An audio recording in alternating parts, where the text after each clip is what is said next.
আমরা যদিও এত ভালো মুসলমান নই, সমস্যা নেই। আল্লাহ যদি আমাদের দোজখে ফেলেনও, সবচেয়ে খারাপ পরিস্থিতিতে আল্লাহ যদি আমাদের জাহান্নামে ফেলেনও, এটা হবে সাপ্তাহিক ছুটির মতো, কয়েকদিন মাত্র। কারণ তিনি আমাদের এতই ভালোবাসেন যে মুসলমানরা শেষমেশ তো জান্নাতে যাবেই। তাই আমরা যদিও জাহান্নামে যাই, সেটা হবে অল্প কিছু দিনের জন্য, সমস্যা নেই।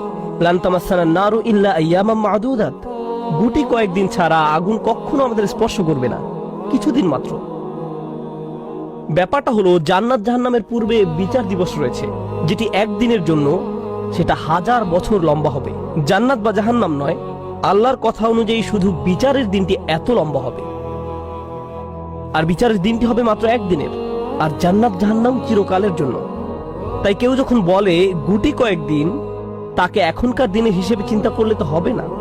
বর্তমানে পৃথিবী তার অক্ষ বরাবর ঘুরে, আমরা সূর্যের উদিত হওয়া এবং অস্ত যাওয়া দেখি, কিন্তু